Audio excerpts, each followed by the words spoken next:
Magandang araw, Ginoong Diguma. Ako si Isabella D. Helboningo at ito ang aking demo teaching sa GMRC. Magandang araw mga bata. Ako si Teacher Isa, ang inyong guro sa GMRC. Kumusta kayo lahat mga bata? Okay lang ba ang lahat?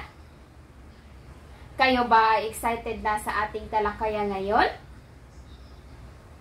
Mabuti naman kung ganon. Ang ating aralin sa araw na ito ay tungkol sa mga mabubuting gawi ng pamilyang Pilipino. Pero bago muna magsimula ang ating talakayan ngayong araw, maaari bang tumayo muna ang lahat para sa panalangin? Sino dito ang gustong manguna para sa ating panalangin? Taas lamang ang mga kamay. Yes, Keisha? Sa ngalan Samahan, sa Anak, sa Espiritu Santo. Amen. Samahan ng Anak, sa Espiritu Santo. Amen. Salamat, Keisha. Bago muna umupo ang lahat, napansin ko kasing ang tatamlay nyo at parang inaantok pa kayo. Para mawala ang inyong antok, kakanta at sasayaw muna tayo. May inahanda ako dito na sasayawin at kakantahin nyo. Balikan ulo, balikan ulo, balikan ulo, umakyat tayo at magpalakpakan. Wow! Ang husay nyo naman mga bata! Pwede na kayong umupo. At ngayon, titingnan ko muna kung sino ang lumiban ngayong araw. At kapag tinawag ko ang iyong pangalan, itaas lamang ang iyong kamay. Naintindihan niyo ba mga bata? Magaling!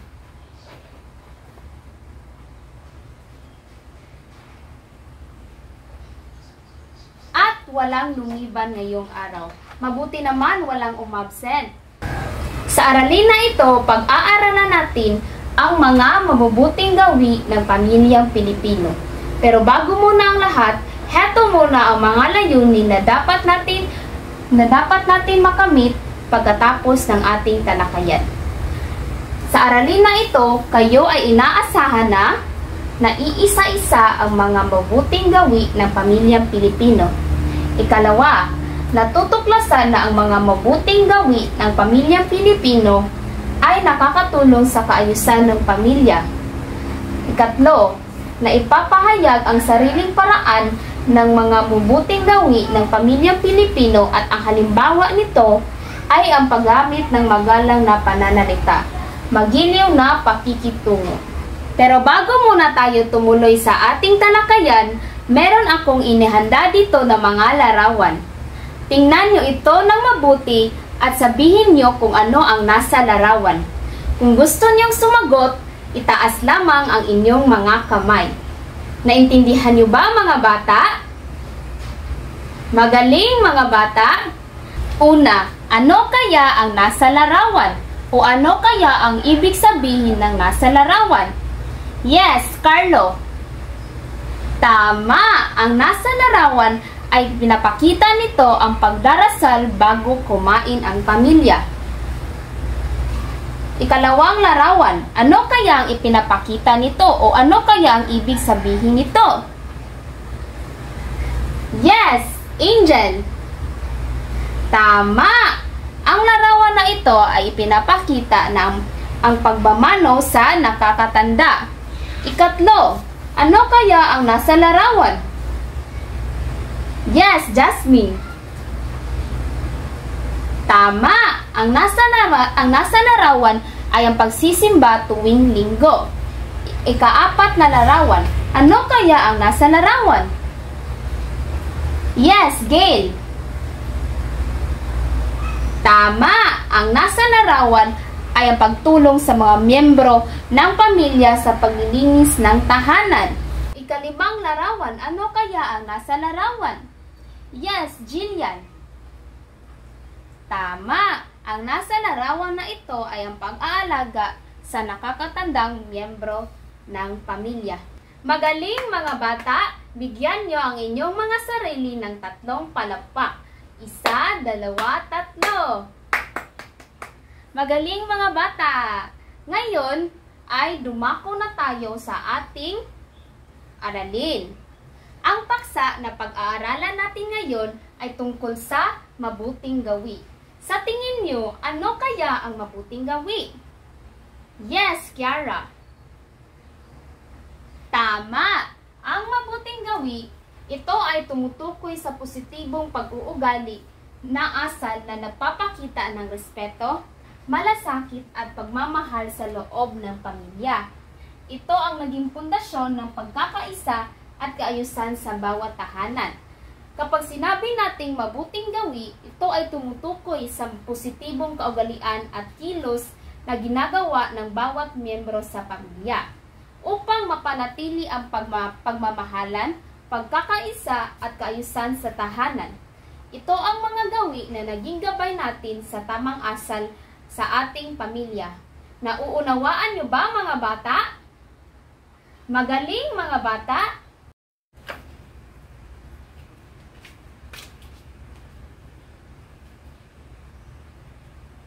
At ngayon, dadako na tayo sa halimbawa ng mabuting gawi ng pamilyang Pilipino. Pero bago natin pag-uusapan kung ano ang mga halimbawa, may ipapakita muli ako sa inyo ng mga larawan at sasagutin nyo ito. Itaas lamang ang inyong mga kamay kung gusto nyong sumagot. Unang larawan, ano kaya ang ipinapakita nito? Yes, Zoe, ano ang ipinapakita na larawan na ito? Tama! Ang larawan na ito ay nagpapakita ng paggalang sa nakakatanda. Ang paggalang sa nakakatanda ay yan ang unang halimbawa ng mabuting gawi ng pamilyang Pilipino. Ang paggalang sa nakakatanda ay ginagawa ito sa pamamagitan ng paggamit ng po at opo, pagmamano at pagsunod ng payo sa mga nakakatanda.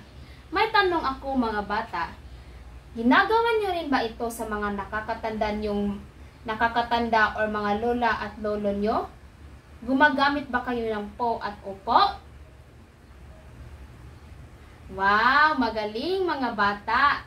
Tama. Gawin natin yan upang respetuhin natin ang mga nakakatanda natin. Ikalawang larawan, ano kaya ang nasa larawan? Yes, Andres. Tama. Ang nasa larawan ay ang pagtutulungan. Yan ang ikalawang halimbawa ng mabuting gawi ng pamilyang Pilipino.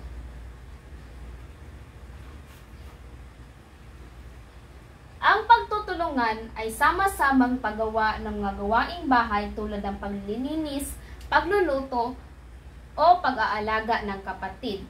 Mga bata, may tanong ulit ako. Tumutulong ba kayo sa inyong mga magulang sa gawaing bahay? Tumutulong ba kayo sa inyong mga magulang sa gawaing bahay?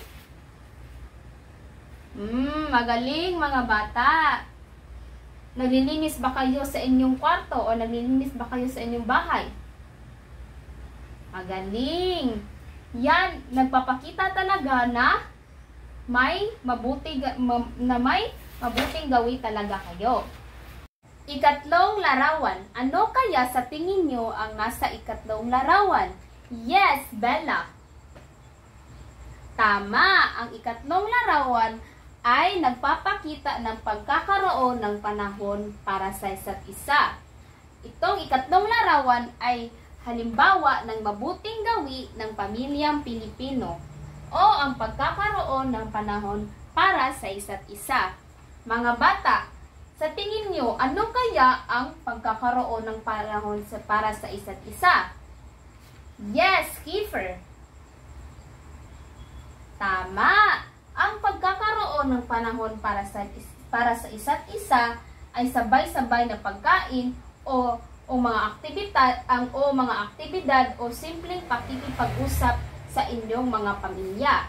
Mga bata, palagi ba kayong nakikipag-usap o palagi nyo bang namamasyal sa iyong mga pamilya? Magaling mga bata. Ang ika-4 na larawan, ano kaya ang nasa larawan? Yes. Yes, Belle. Tama. Ang nasa larawan ay nagpapakita ng pagmamahalan. Yan ang ika-4 na halimbawa na magbuting gawi sa pamilyang Pilipino, ang pagpapakita ng pagmamahal.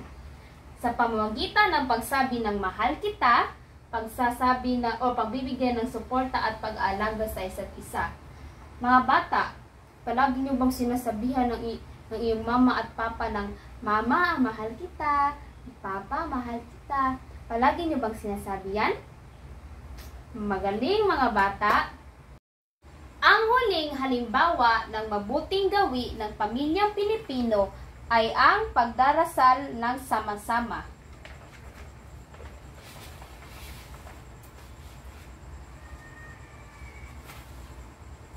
Ang ika-5 halimbawa ng mabuting gawi ng pamilyang Pilipino ay pagdarasal ng sama-sama. Sama-samang pagdarasal bago kumain o pagsisimba bilang pamilya. Kayo ba mga bata? Nagsisimba ba kayo tuwing linggo? Magaling mga bata, mahusay. Ang larawan na ito ay nagpapakita ng pamilya na sabay-sabay na nagdadasal. At palagi niyong tatandaan na palagi talaga kayong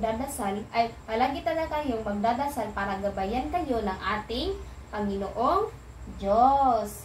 At ngayon, kompleto na ang 5 halimbawa ng mabuting gawi ng pamilyang Pilipino. Ano ngayon? Sino dito ang makapagbibigay sa akin ng 5 halimbawa ng mabuting gawi sa pamilyang Pilipino? Itaas lamang ang inyong mga kamay sa gustong sumagot. Yes, Joy.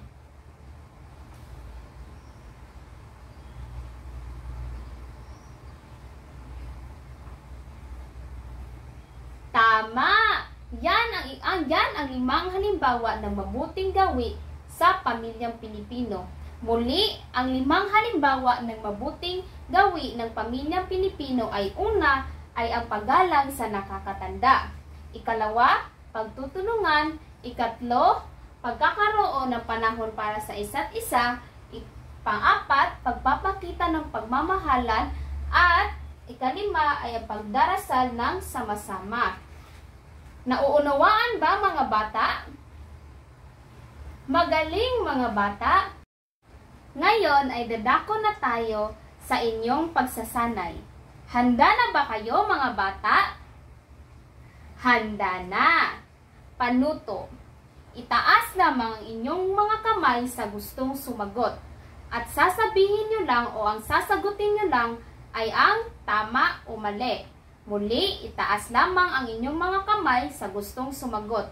At ang sasagutin nyo lang ay tama o mali. Nakuha ba mga bata? Nakuha. Magsisimula na ako. Una, ang paggamit ng po at opo ay isang paraan ng pagpapakita ng paggalang sa nakakatanda. Tama o mali? Sinong gustong unang sumagot? Yes, Rubichel. Tama! Tama ang sagot. Ikalawa, ang pagtutulungan ng magkakapatid sa paglilinis ng bahay ay hindi mahalaga. Hindi mahalaga. Tama o mali? Yes, Anthony. Mali. Mali ang sagot. Dapat kasi ang paglilinis ng bahay ay mahalaga. Ikatlong tanong. Ang pagsasabi ng mahal kita at salamat ay nagpapalakas ng relasyon sa pamilya. Tama o mali? Yes, Alexa. Tama. Tama ang sagot. Ika-4 na tanong. Ang pagkain ng sabay-sabay ng pamilya ay nagtataguyod ng pagkakaisa. Tama o mali?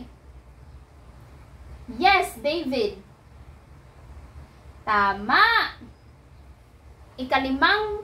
Ikalimang tanong. Ang pagsigaw sa mga magulang ay hindi nagpapakita ng pagmamahal at respeto. Tama o mali? Hindi nagpapakita ng pagmamahal at respeto. Tama o mali? Yes, Jonah. Mali. Kasi dapat natin respetuhin ang ating mga magulang at hindi dapat natin sila sisigawan. Oh, naintindihan ba mga bata? Magaling mga bata. Bigyan nyo nga inyong mga sarili ng 3 palakpak. 1, 2, 3.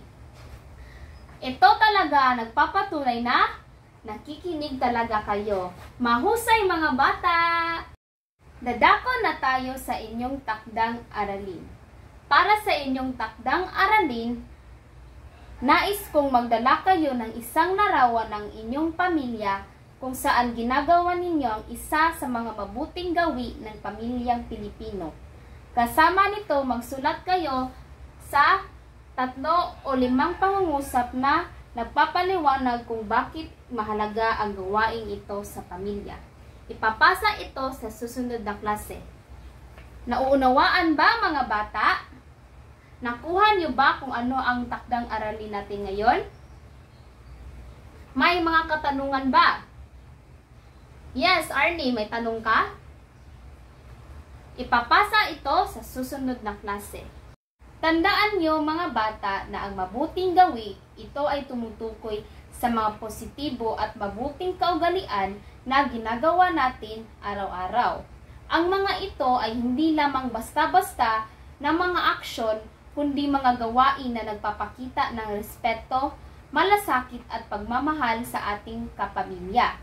Ito rin ang tumutulong upang maayos ang ating pamumuhay. Bago tayo magtapos, magpapasalamat muna tayo sa Diyos para sa ating mga natutunan ngayong araw. Tumayo muna ang lahat para sa panalangin. Sino ang gustong manguna para sa ating panalangin? Yes. Yes, Reyes. Sa ngalan sa Mahal, sa Anak, sa Espiritu Santo. Amen. Espiritu Santo. Amen. O ayan mga bata, marami ba kayong natutunan sa ating aralin ngayon? Magaling! Mga bata, sana'y marami kayong natutunan sa ating aralin na ito. Hanggang sa muli mga bata, paalam!